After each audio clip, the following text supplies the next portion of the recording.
চিন্তা নেই, আমি কি গো বন্দির সাথে কি এত গপ্পানি হচ্ছে শুনি? হ্যাঁ, তা খালি মুখে শুধু গপ্পই করে যাবে নাকি ওকে থাকার জায়গাটা দেখাবে? না দিদি, বলছি ডালিয়া আমার ঘরেই থাকবে। কেমন? ওমা, তা কি করে হয়? না মানে আপনার অসুবিধা হবে তো? না না না না, আমার কোনো অসুবিধা হবে না।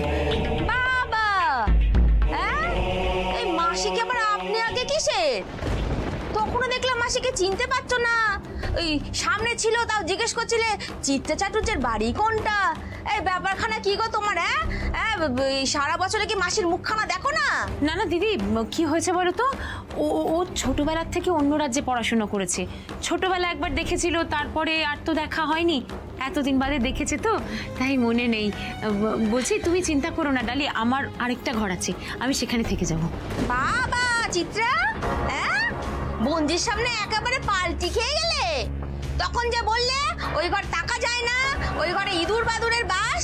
আমি বললাম যে মিষ্টিকে একটু দাও, একটু পড়াশোনা করবে, হ্যাঁ, তখন দিলে না। এখন ওর সামনে একেবারে এক কথায় রাজি হয়ে গেলে।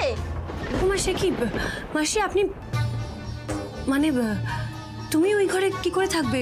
তোমার তো অসুবিধা হবে। আমি থেকে যাবো, আমার অসুবিধা হবে না। না না না, ওই ঘরে তুমি থাকতে পারবে না ডালি। ওই ঘরে খুব ধুলো ময়লা রয়েছে, ওইটুকু বাচ্চা নিয়ে ওখানে থাকা যায় না ডালি। আমি থাকবো, কোনো অসুবিধা হবে না। থাকা যায়, আমি সব পরিষ্কার করে নেবো। না তা হয় না গো, ও পরিষ্কার করে আমি থেকে যাব, তুমি এখানে থাকো বাচ্চা নিয়ে। আমার কোনো অসুবিধা হবে না, আমি পরিষ্কার করে নেবো, কোনো অসুবিধা নেই। তুমি এখানেই থাকো। হ্যাঁ, তুমি থাকো, তুমি থাকো, সেটাই ভালো হবে।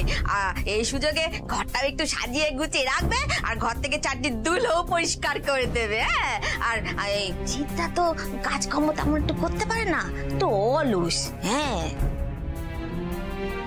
চিন্তা নেই জেঠিমা, আমি এসে গেছি তো। এবার সব অলসতা বাতুলতা, যার যার সমস্যা আছে সবকিছু সমাধান করে দেবো। তাই করখন।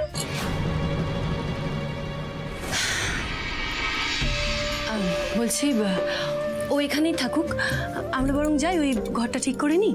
হ্যাঁ ঠিক আছে, কিন্তু ওকে সোহিনী, সোহিনী মারে একটু আসবি, বাচ্চাটাকে একটু দেখ এখানে এসে।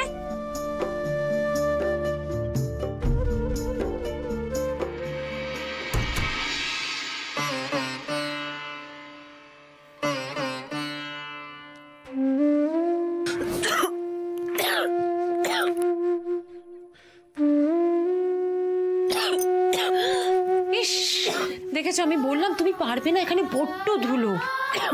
আমি পারবো, আপনি চিন্তা করবেন না। আসলে যার ভাগ্যেই ধুলো পড়েছে সেইটুকু ধুলোতে ভয় পায় না।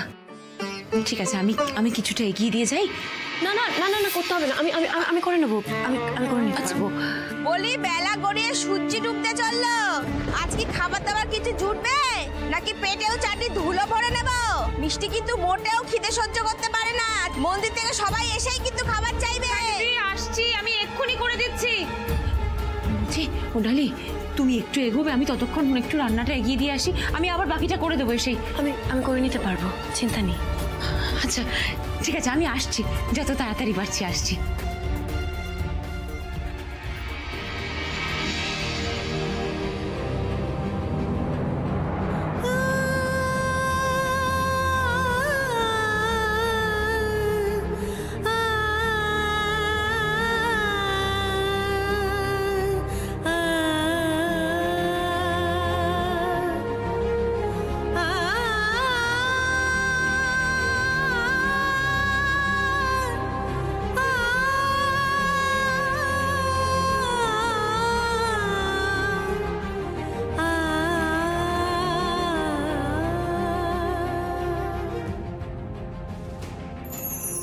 আপনার গর্ভে আমার সন্তান বড় হচ্ছে, আমি বাবা হতে চলেছি।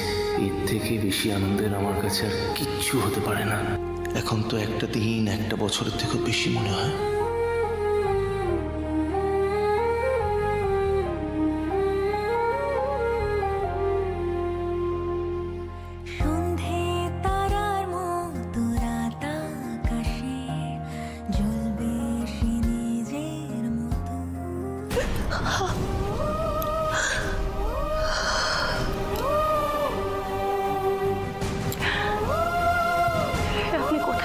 করালেন আমার রক্তিমবাবু। আপনাকে ছাড়া এভাবে একা জীবন কাটানোর কথা তো ছিল না আমার। ডালে যে বড্ড একা হয়ে গেল, বড্ড একা।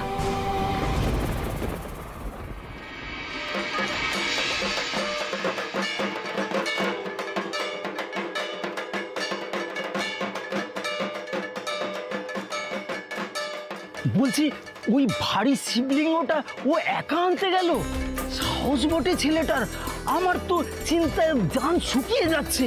যদি একা তুলতে না পারে, একা যদি না আনতে পারে, পুজোর কি হবে গো? আরে আমিও তো সেই কথাটা বলছিলাম, বারবার বললাম একা যাস না, একা কি অত কাজ করা যায়? কিন্তু ও ছেলে কি কারোর কথা শোনে? একা তো গেল, কোন একটা বিপদ তো না হয়। এই ঠিক সময় শিবলিঙ্গ না হলে পুজো শুরু করা যাবে লাই? আরে সব হবে, তোরা চুপ থাক না। লালন যখন দায়িত্ব নিয়েছে, ও থাকলে আমাদের কোনো বিপদ নেই। তোরা ঠিক মিলিয়ে নিবি।